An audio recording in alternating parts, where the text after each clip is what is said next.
Hello students, good morning to you all. बच्चों, कल हमने प्रोबेबिलिटी के बारे में बेसिक्स कुछ आपको पढ़ाया था। आज हम नेक्स्ट स्टार्ट करते हैं। नेक्स्ट है आपका रैंडम वेरिएबल। अब बच्चे, सबसे पहली बात है रैंडम वेरिएबल क्या होता है। जैसे कि हमने रैंडम एक्सपेरिमेंट के बारे में पढ़ा था कि जब भी अब हम रैंडम वेरिएबल की बात करेंगे, रैंडम वेरिएबल भी रैंडम एक्सपीरियंस से ही एक्सपेरिमेंट जो हम करते हैं रैंडम एक्सपेरिमेंट, उसी से रैंडम वेरिएबल बनते हैं। अब जब भी हम रैंडम एक्सपेरिमेंट करते हैं उससे हम एक सैंपल स्पेस बनाते हैं। आपको पता है जब हम रैंडम वेरिएबल के रैंडम एक्सपेरिमेंट करते हैं तो उससे एक सैंपल स्पेस बनता है और उसके अंदर जो भी एलिमेंट होते हैं उन सब एलिमेंट को हम वेरिएबल मान के एक फंक्शन डिफाइंड करते हैं। मतलब जैसे ही उसके अंदर जितने भी वो सैंपल स्पेस के अंदर जो हम एलिमेंट होते हैं ना, वो जो एलिमेंट होते हैं उन सारे के सारे एलिमेंट को मान के हम एक फंक्शन डिफाइन करते हैं। अब उनके अंदर जो ये वेरिएबल होते हैं, जो वो सैंपल एलिमेंट होते हैं, वो डिपेंड करते हैं आपके उस फंक्शन के ऊपर कि भाई फंक्शन आपने क्या लिया है और फंक्शन की वैल्यू आपने क्या ली है। उसकी अलग अलग वैल्यू उसकी निकलती है। जो उस फंक्शन की वो अलग अलग वैल्यू निकलती है उस रैंडम एक्सपेरिमेंट में, सैंपल स्पेस में सैंपल एलिमेंट की, उन्हें हम कहते हैं रैंडम वेरिएबल। एक बार फिर मैं इसकी एग्जैक्ट डेफिनेशन आपको बताता हूँ बच्चे। भाई रैंडम वेरिएबल होता क्या है। जैसे कि ये आपके पास यहाँ पर लिखा हुआ है कि भाई random variable is a real valued function whose domain is sample space, that is if x is the random variable and s is a sample space। तो आप ये कह सकते हैं कि अगर x एक फंक्शन है और s आपका डोमेन है, तो डोमेन से जब भी हम इसकी इमेज लेते हैं, को डोमेन लेते हैं, वो इसका को डोमेन क्या होगा, कोई भी रियल नंबर होगा। तो आप ये कह सकते हैं कि x is a function from s to r, और यही यहाँ पर लिखा है it is a real valued function whose domain is sample space। ये आपका s क्या है, this is your sample space and x is the random variable and s is the sample space. Then x is such that s to r। अब यहाँ पर जो ये x है ना, इसके अंदर x1 x2 x3 that is equal to हम मान लेते हैं wi, और ये xi जो है किससे बिलोंग करता है, ये सैंपल स्पेस से आपका बिलोंग करता है। मान लिया, अब हम इसको थोड़ा सा डिटेल में समझते हैं बच्चे। मान लिया हमने एक कॉइन को टॉस किया, और जब हमने कॉइन को टॉस किया तो उसमें हमारे सैंपल स्पेस क्या क्या बने, H H H, head head head, head tail head, head tail sorry अब head head head, head head tail, head tail head, tail head head, tail head tail, tail tail head, tail tail tail and head tail tail. तो यहाँ पर 1 2 3 4 5 6 7 and 8, ये यहाँ पर क्योंकि 3, अब यहाँ पर आउटपुट 3 कॉइन्स हम ले रहे हैं, और ये नॉर्मली क्या होता है 2 raised to the power 3, तो यहाँ पर क्या हो गया आपका 8 हो गया। अब यहाँ पर देखो, हम इस क्वेश्चन को हम मान लेते हैं कि हमारा जो फेवरेबल केस हम ले लेते हैं, हेड ले लेते हैं, मतलब हमारी इच्छा है कि हम हेड की प्रोबेबिलिटी निकालें। तो यहाँ पर देखो, defined number of the head in the trial, ये सैंपल एलिमेंट है। अब यहाँ पर हम हेड की अगर प्रोबेबिलिटी निकालना चाहते हैं तो हेड को हम फेवरेबल केस मान लेते हैं। तो सबसे पहले हम देखेंगे, एक 1 by 1 लेंगे। एक्स एच एच एच क्या है, इसके अंदर क्या एच, कितने एच हैं 3, और X H H T X, अब हम 2 वाली ले लेंगे सारे, is equal to X H T H is equal to X T H H, इसके अंदर कितने हेड हैं 2, और उसके बाद एक्स एच टी टी, और इसके बाद है एक्स टी एच टी, उसके बाद है एक्स टी टी एच, और इज इक्वल टू क्या है 1। मतलब इन सभी के अंदर 1 हेड है, क्योंकि हम हेड की बात कर रहे हैं। और एक्स टी टी टी, तो इसके अंदर क्या है, कितने हेड हैं, इसके अंदर कोई हेड नहीं है, तो इसलिए इज इक्वल टू क्या आ गया, 0 आ गया।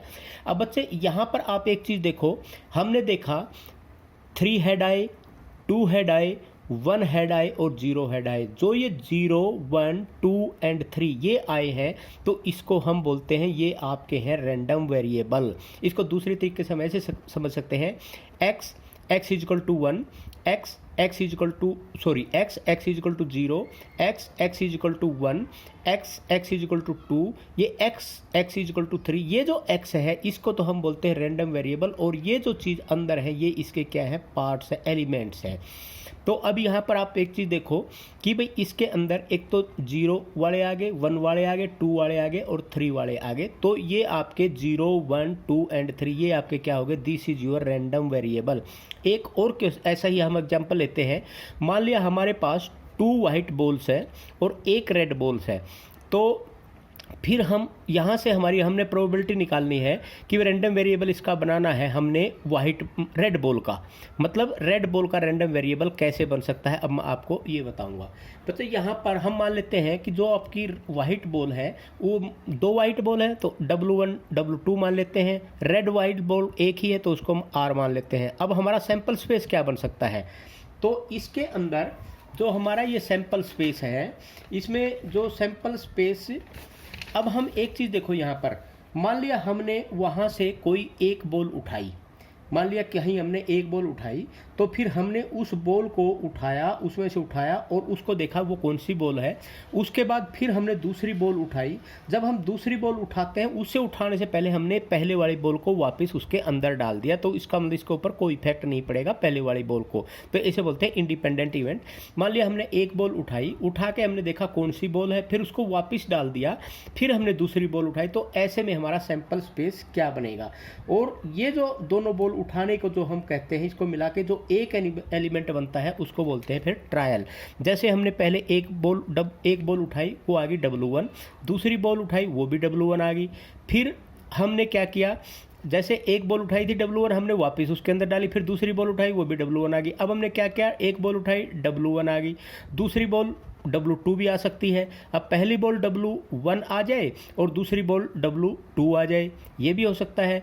और अब क्या है, W2 भी आ सकता है और दोबारा फिर W2 आ सकता है। अब पहले W1 आ जाए, फिर आपकी रेड बॉल आ जाए, W2 आ जाए, आपकी रेड बॉल आ जाए, पहले रेड बॉल आ जाए, फिर आपकी W1 वाइट 1 बॉल आ जाए, या आपकी दोनों रेड, पहली बार भी रेड आ गई, दूसरी बार भी रेड आ सकती है। अब क्या है, पहली बार रेड आ गई, दूसरी बार मान ले आपकी वाइट बॉल आ गई, तो ये आपका क्या बन गया, एक सैंपल स्पेस बन गया। अब हम इसमें देखेंगे सबसे पहले, मर्जी आपकी, आप सबसे पहले रेड की देखनी चाहिए, जैसे 2 वाली 2 वाली पहले देखना, अगर रैंडम वेरिएबल 2 लेके चलना, 1 लेके चलना, 0 जो भी है, सबसे पहले आप यही ले लो, W1 W2 W1 W2 W1 W1 W1 W2 W2 W1 W2 W2 यहाँ तक। अब यहाँ पर देखो एक भी रेड बॉल नहीं है, हमने जो x निकालना है, रैंडम वेरिएबल जो निकालना है वो रेड बॉल के लिए निकालना है, ये यहाँ पर आपने मान के चलना है। अब सबसे पहले ये देखो, x W1 W1 x W2 W2 x W2 W1 x W2 W2, इसमें किसी में कोई रेड बॉल है नहीं है, तो इसका मतलब इसकी जगह क्या, इस इक्वल टू किसके हो जाएगा, ये 0 के इक्वल हो जाएगा। उसके बाद आप देखो अगले वाली W1R W2R और RW और RW2, इसके अंदर इन सभी के अंदर कितनी रेड बॉल है, एक रेड बॉल है, तो इक्वल टू क्या आ गया 1। और R एक बच गया R, इसके अंदर कितनी रेड बॉल है, इसके अंदर 2 रेड बॉल है, तो यहाँ पर XR इक्वल टू क्या हो जाएगा 2 हो जाएगा। तो ये आपका रैंडम वेरिएबल क्या होगा 0 1 एंड 2। तो इस तरह हम इसका रैंडम वेरिएबल निकालते हैं बच्चे।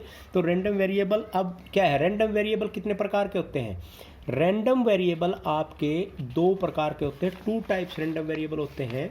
एक तो आपका जो रैंडम वेरिएबल है, तो एक तो आपका जो रैंडम वेरिएबल है बच्चे, वो रैंडम वेरिएबल डिस्क्रीट होता है, और दूसरा रैंडम वेरिएबल क्या होता है, कंटिन्यूस रैंडम वेरिएबल होता है। ये बहुत ही सिंपल है। डिस्क्रीट रैंडम वेरिएबल कौन से होते हैं, a random variable is said to be discrete if it takes only a finite number of value. जैसे आप कोई भी रैंडम वेरिएबल, जैसे हमने पीछे क्वेश्चन में किया है, 0 आ जाए, 1 आ जाए, 2 आ जाए, तो ये सारे के सारे क्या है आपके डिस्क्रीट रैंडम वेरिएबल। अगर बच्चे आपने रैंडम वेरिएबल निकाला और रैंडम वेरिएबल आपके लिमिट में आ गए, जैसे 10 to 20 20 to 30 30 to, जैसे कह देते हैं कि भाई एक कॉलेज में 1000 स्टूडेंट हैं और उन 1000 स्टूडेंट्स में ऐसे स्टूडेंट्स बताओ जिनकी हाइट मतलब 150 से 160 सेंटीमीटर तक है। तो अब वो 150 टू 160 जो होगा ना, ये आपके पास क्या होगी, एक रेंज होगी, एक लिमिट होगी। तो जब ऐसा कोई भी रैंडम वेरिएबल होता है उसे बोलते हैं continuous random variable. A random variable is said to be continuous if it assumed any possible value between certain limit value in interval that is 10 to 20 और 20 to 30। तो ये दो तरह के रैंडम वेरिएबल होते हैं बच्चे। अभी हम सबसे पहले हम डिस्क्रीट रैंडम वेरिएबल की बात करेंगे और डिस्क्रीट रैंडम वेरिएबल ही पढ़ेंगे, क्योंकि इससे अगला जो डिस्ट्रीब्यूशन आएगा और डिस्क्रीट रैंडम वेरिएबल का ही आएगा, जैसे कंटिन्यूस का आएगा वो भी हम आपको बताएंगे। अब बच्चे यहाँ पर जो आपने किया था अभी, अब इसमें जो आपने रैंडम वेरिएबल देखे थे, अब ये रैंडम वेरिएबल क्या है कि जीरो से स्टार्ट, सबसे पहले जीरो से स्टार्ट होते हैं और हम कितना ट्रायल करते हैं, कितने ट्रायल करते हैं उसके ऊपर भी ये डिपेंड करता है। जैसे यहाँ पर क्या था, x=0 आया था, x=1 आया था, x=2 आया था और x=3 आया था। तो यहाँ अब सबसे पहले हम करते हैं बच्चे प्रोबेबिलिटी डिस्ट्रीब्यूशन। अब हम स्टार्ट कर, रैंडम वेरिएबल आपका हो गया। अब रैंडम वेरिएबल के प्रोबेबिलिटी डिस्ट्रीब्यूशन आपने करनी है। प्रोबेबिलिटी डिस्ट्रीब्यूशन क्या होता है? अब मान लिया हमने प्रोबेबिलिटी डिस्ट्रीब्यूशन को मैं यही बताऊँ, मान लिया हमने, अब हम इसी एग्जांपल से लेंगे जो एग्जांपल हमने पहले किया था टॉस ऑफ 3 कॉइन्स का। अगर हम किसी रैंडम वेरिएबल के लिए, अगर हमें किसी रैंडम वेरिएबल के लिए हम प्रोबेबिलिटी डिस्ट्रीब्यूशन कैसे निकालते हैं, अब हम बात इसकी करते हैं कि भाई कोई भी आपके पास रैंडम वेरिएबल होगा और उस रैंडम वेरिएबल के लिए हम प्रोबेबिलिटी डिस्ट्रीब्यूशन की वैल्यू कैसे निकालेंगे। हमारा नेक्स्ट क्वेश्चन ये है, मान लिया आपके पास एक रैंडम वेरिएबल की वैल्यू आ रही है और उसका हमने प्रोबेबिलिटी डिस्ट्रीब्यूशन निकालना है। प्रोबेबिलिटी डिस्ट्रीब्यूशन का मतलब ये होता है बच्चे, जब रैंडम वेरिएबल की जो भी पॉसिबल वैल्यू हो सकती है, हम उस पॉसिबल वैल्यू के लिए उसके अंदर ये चेक करेंगे कि भाई इसके अंदर कितना डिस्ट्रीब्यूशन है या कितना प्रोबेबिलिटी डिस्ट्रीब्यूशन फाइंड करना है। मैं एक बार और बता देता हूँ, जो प्रोबेबिलिटी डिस्ट्रीब्यूशन है, अगर हम किसी रैंडम वेरिएबल की रेंज की प्रोबेबिलिटी भी लिखते हैं तो उस डिस्ट्रीब्यूशन को हम probability distribution for random variable कहते हैं। एक बार फिर बता देता हूँ आपको, प्रोबेबिलिटी डिस्ट्रीब्यूशन क्या होता है। अगर हम किसी रैंडम वेरिएबल की रेंज की प्रोबेबिलिटी लिखते हैं तो उस डिस्ट्रीब्यूशन को हम कहते हैं probability distribution for random variable. चलो इस एग्जांपल से देखते हैं, इस एग्जांपल से आपको समझ में आ जाएगा। मान लिया हमने एक कॉइन्स लिया और कॉइन्स को हमने 3 कॉइन्स हमने लिए और 3 कॉइन्स को हमने टॉस किया। तो what is the possible outcome, मतलब सैंपल स्पेस क्या होगा, head head head, head head tail, head tail head, tail head head, tail head tail, tail tail head और head tail tail, tail tail tail. तो बच्चे ये आपके पास क्या होगा, सैंपल स्पेस होगा। अब देखो इस सैंपल स्पेस में आपके पास सबसे पहले अब हमने इसको किस चीज़ के लिए डिफाइन करना, हम डिफाइन करते हैं एक्स, हमने मान लिया number of the heads in any trial. अब इस हेड के लिए हम सबसे पहले क्या निकालेंगे, रैंडम वेरिएबल निकालेंगे और उस रैंडम वेरिएबल का फिर हम प्रोबेबिलिटी डिस्ट्रीब्यूशन निकालेंगे। तो सबसे पहले एक्स, सबसे ज़्यादा हेड कितने हैं, 3, तो हम एच एच एच ले लेते हैं। इसमें कितने हेड हैं, 3। अब इसके अंदर और इसके अंदर कितने हेड हैं, X H H T, X H T H, ये लिखने का तरीका होता है X T H H equal to क्या होता है 2। ये क्या हो गया 2, क्योंकि इसके अंदर हर एक के अंदर 2 हेड हैं। उसके बाद नेक्स्ट लेते हैं ये this one and this one. इसमें क्या है, इसमें और इसमें कितने हेड हैं, 1 हेड है और इसके अंदर क्या है, कोई हेड नहीं है, ओनली टेल है, तो इट इज इक्वल टू 0। अब देखो बच्चे यहाँ पर हमारे पास रैंडम वेरिएबल क्या होगा, x इज इक्वल टू क्या होगा 0 1 2 3। हाँ, यहाँ पर एक चीज़ और आप देखो, जो 0 है इसको हम बोलते हैं x1 और 1 जो होता है इसको मान लेते हैं x2 और इसको हम मान लेते हैं x3 एंड x4। दूसरा ये भी होता है कि भाई हम इसको x0 माने, इसको x1 माने, इसको x2 माने, इसको x3 माने, लेकिन नॉर्मली हम क्या मानते हैं, इसको मान लेते हैं x1 और इसको मानते हैं x2, इसको x3 और इसको क्या मानते हैं x4। तो बच्चे सबसे पहले हम निकालते हैं x हमारी 0, x0 का मतलब है मतलब कोई भी हेड नहीं है, तो ये probability of x is equal to 0 मतलब प्रोबेबिलिटी ऑफ नो हेड। सबसे पहले हम क्या निकालते हैं, प्रोबेबिलिटी। अब सबसे पहले हम लिखेंगे p bracket x is equal to 0, मतलब उसकी प्रोबेबिलिटी जहां पर x इज इक्वल टू 0 है। x इज इक्वल टू 0 कितने के अंदर है? 1 के अंदर है। टोटल कितने ये 8 हैं, 3 और 2 5 और 1 6 और 1, ये तो आपके क्या हो गए? ये तो रैंडम वेरिएबल हो गए। अब ये देखो कितने हैं, 1 2 3 4 5 6 7 एंड 8, टोटल 8 है। और हेड की प्रोबेबिलिटी जिसमें कोई भी हेड नहीं है, x इज इक्वल टू 0, तो क्या है 1/8। अगर x इज इक्वल टू 1 जिसमें एक हेड है, वो कितने हैं? एक हेड वाले कौन से? ये रहे 1 2 3, तो 1 2 3 का मतलब 3/8। और वैसे भी कह सकते हैं 1/8 1/8 एंड 1/8। उसके बाद x इज इक्वल टू 2 जिसके अंदर 2 हेड हैं, probability of x is equal to 2, probability of 2 head is equal to, ये भी आपका क्या हो जाएगा? 3/8। Probability of x is equal to 3, मतलब प्रोबेबिलिटी ऑफ रैंडम वेरिएबल, अगर रैंडम वेरिएबल 3 है तो probability of 3 head is equal to 1/8। अब यहाँ पर देखो, इस x में जो हमने निकाला ना, इसके अंदर रेंज के क्या है? 0 से लेके 3 तक की रेंज है, मतलब 0 1 2 3। अब ये तो हमने रैंडम वेरिएबल निकाली है। अब इन रैंडम वेरिएबल से आपने प्रोबेबिलिटी डिस्ट्रीब्यूशन कैसे करना है? ये आपके रैंडम वेरिएबल क्या हो गए? 0 1 2 3, ये आपने प्रोबेबिलिटी डिस्ट्रीब्यूशन निकाल दिया। रैंडम वेरिएबल तो ये हैं स्टूडेंट्स आपके 0 1 2 3, ये निकाल दिया आपने। अब ये आपने क्या निकाला? This is your probability distribution. और इस प्रोबेबिलिटी डिस्ट्रीब्यूशन को अब टेबल में लिखते हैं हम कैसे? x is equal to 0 1 2 3। अब 0 की प्रोबेबिलिटी क्या है? प्रोबेबिलिटी डिस्ट्रीब्यूशन 0 के लिए p x is equal to 0, 1 p x is equal to 1, 2 p x is equal to 2, 3 p x is equal to 3। मतलब 0 के नीचे क्या आएगा आपका? 1/8, 1 के नीचे आपका क्या आ जाएगा? 3/8, इसके नीचे क्या आ जाएगा? 3/8, और इसके नीचे क्या आ जाएगा? 1/8।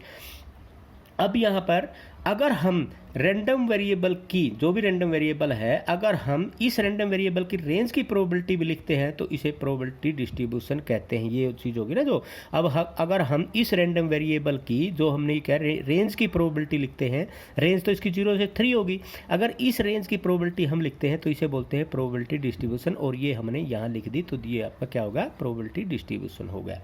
तो हम आगे करते हैं, आपको समझ में आ जाएगा। अच्छा, एक चीज़ और बच्चे आपने यहाँ पर देखनी है, जो अब यहाँ पर मैं ये जो प्रोबेबिलिटी, कोई भी प्रोबेबिलिटी अगर हम निकालते हैं, किसी भी चीज़ की प्रोबेबिलिटी हम निकालते हैं, जैसे यहीं पर आपने किया था, मैं इसी में बता देता हूँ आपको।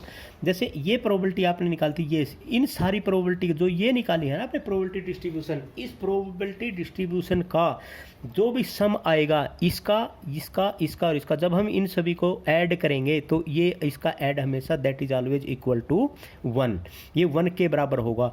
और इज ग्रेटर देन और इक्वल टू क्या होगा? 0। इसका मतलब जो ये प्रोबेबिलिटी डिस्ट्रीब्यूशन है, ये आपका इसका सम क्या आ जाएगा? आपका 1 आएगा, हमेशा इन सब का 1 आएगा। तो इस चीज़ का भी हमने ये जो चीज़ है ना हमारे सामने, भाई PXI, अब हम PXI इज इक्वल टू 1, ये हमारा मेन रोल अदा करेगा आगे जब भी हम इसको करेंगे। तो यहाँ पर ये लिख भी दिया है यहाँ पर, जो PXI है it is always greater than 0। ये PXI जो ग्रेटर देन 0 होगा, जो भी आप निकालेंगे, लेकिन सभी का सम PXI का, PX1 PX2 PX3 PX4 जो भी जितने भी होंगे, चाहे वो कितने ही हो, उन सभी का जो सम होगा, मतलब प्रोबेबिलिटी डिस्ट्रीब्यूशन की जो वैल्यू का सम होगा, वो A1 होगा। ठीक है स्टूडेंट्स, एक बार फिर मैं आपको प्रोबेबिलिटी डिस्ट्रीब्यूशन के बारे में बताता हूं ताकि आपको समझ में आ जाए। प्रोबेबिलिटी डिस्ट्रीब्यूशन एक्चुअली होता क्या है? अगर हम किसी रैंडम वेरिएबल की रेंज की प्रोबेबिलिटी लिख देते हैं, प्रोबेबिलिटी रेंज की प्रोबेबिलिटी लिख देते हैं, जो भी रेंज आई, जैसे 0 1 2 3 ये रेंज आ गई, अगर हम इनकी रेंज की वैल्यू, हम रेंज की प्रोबेबिलिटी लिख देते हैं, तो उस डिस्ट्रीब्यूशन को हम कहते हैं प्रोबेबिलिटी डिस्ट्रीब्यूशन। मतलब हम उसे ये कहते हैं कि भाई ये जो प्रोबेबिलिटी डिस्ट्रीब्यूशन है, ये आपका किसके लिए है? ये आपका रैंडम वेरिएबल के लिए है। एक बार फिर, जैसे ये आपने टॉस किया, कोई भी 3 कॉइन्स टॉस किए, ये आपके पास सैंपल स्पेस आया, सैंपल स्पेस में आपने फिर नंबर ऑफ द हेड आपका फेवरेबल ट्रायल ले लिया, x उसको ले लिया नंबर ऑफ द हेड। अब x 3h h h h कितने हैं इसमें हेड? इसके अंदर कितने हेड हैं? 3। इसके अंदर कितने हेड हैं? 2। इसके अंदर कितने हेड हैं? 1। और इसके अंदर कितने हेड हैं? 0। तो 0 1 2 3, तो ये रेंज होगी आपकी 0 1 2 3, और इसी रेंज को क्या बोलते हैं? Random variable. अब इस रैंडम वेरिएबल को हम लिखते हैं x equal to 0 1 2 3 x1 x2 x3 and x4। अब हम इसकी प्रोबेबिलिटी निकाल लेते हैं। मतलब जब कोई भी हेड नहीं होता P X is equal to 0, तो मतलब जो भी हेड नहीं होता वो इस सैंपल स्पेस में कितनी बार आया, एक बार आया, और टोटल कितने हैं 8, तो इसकी प्रोबेबिलिटी क्या होगी 1/8। उसके बाद अगर x इज इक्वल टू 8 मतलब head is equal to 1, head लेते हैं 1, इसमें हेड कितनी बार अपीयर हो रहा है, वन हेड कितनी बार आया हुआ है, तो एक इसमें 1 हेड है, एक इसमें 1 हेड है, और एक इसमें 1 हेड है, तो 3 हो गए, तो 3/8 प्रोबेबिलिटी होगी। ये जो चीज़ प्रोबेबिलिटी डिस्ट्रीब्यूशन ही हो रहा है ये। तो अगर x इज इक्वल टू 2 है, x इज इक्वल टू 2 1 2 3, तो ये भी 3/8 हो गया। x इज इक्वल टू 3 मतलब 3 बार हेड किस में है, इसके अंदर है, ये भी आपका 1 है, तो 1 इसका मतलब ये क्या जगह 1/8, इसका मतलब ये रेंज क्या होगी 0 से लेके और 3 तक की रेंज होगी। अगर हम इस रैंडम वेरिएबल की रेंज की प्रोबेबिलिटी लिखते हैं, अगर हम इस रैंडम वेरिएबल की रेंज की प्रोबेबिलिटी लिखते हैं तो उसे बोलते हैं प्रोबेबिलिटी डिस्ट्रीब्यूशन। अब हम ये रेंज होगी, इस रेंज की प्रोबेबिलिटी लिखते हैं, और इस रेंज की जब हम प्रोबेबिलिटी लिखेंगे तो सबसे पहले 0 के नीचे क्या आएगा, P X is equal to 0 मतलब 0, कोई हेड 0 है, तो ये किसके बराबर है, दिस इज 1/8, ये आपने निकाल दिया। ठीक है स्टूडेंट। उसके बाद अब दूसरा P X is equal to 1, P X is equal to 1 ये किसके बराबर है, ये है आपका 3/8, और P X is equal to 2 ये क्या है 3/8, इसको भी हम कह सकते हैं 3/8, और ये क्या है probability X is equal to 3 1/8, और इसको हम लिख देते हैं 1/8। अब देखो 1/8 3/8 3/8 एंड 1/8, 3 3 6 7 और 1 8, तो ये क्या हो जाएगा आपका 8/8, और 8/8 किसके बराबर होता है 1 के बराबर होता है। इसलिए मैं कह रहा था कि भाई जितने भी ये जो चीज़ है ना पी एक्स, जो ये पी एक्स आई हम निकालेंगे दैट इज ग्रेटर देन 0, इस चीज़ का आपने ध्यान देना है, पी एक्स आई जो भी होगा वो ग्रेटर देन 0 होगा। लेकिन अगर आप समेशन करते हैं पी आई एक्स आई मतलब पी एक्स आई का, अगर इसका समेशन करते हैं पी आई का, तो ये जो समेशन पी आई है आई इज इक्वल टू 1 2 जितना भी दे रखा है, तो वो हमेशा क्या होगा इक्वल टू 1 होगा। समझ में आ गया, तो ये हमेशा क्या होगा इक्वल टू 1 हो जाएगा बच्चे। ओके, ये था बच्चे आपके जो इसके बारे में। अब आगे है हमारा mean of random variable and variance of random variable and standard deviation of random variable. सबसे पहले मैं थोड़ा सा बता देता हूँ आपको मीन ऑफ रैंडम वेरिएबल क्या होता है, उसके बाद डिटेल तो आगे करेंगे। Mean of random variable is a major which locates the average value of A random variable mu. Random variable, एक बार फिर बताता हूँ मीन ऑफ रैंडम वेरिएबल क्या होता है। Random variable is a major which locates the average value of A random variable. जो random variable हम लेते हैं अगर उसका हम एवरेज वैल्यू उसके लिए लेते हैं तो उसे बोलते हैं मीन, और इस मीन को हम डिनोट करते हैं म्यू से। और मीन निकालने का तरीका क्या होता है, summation I is equal to 1 to n P I X I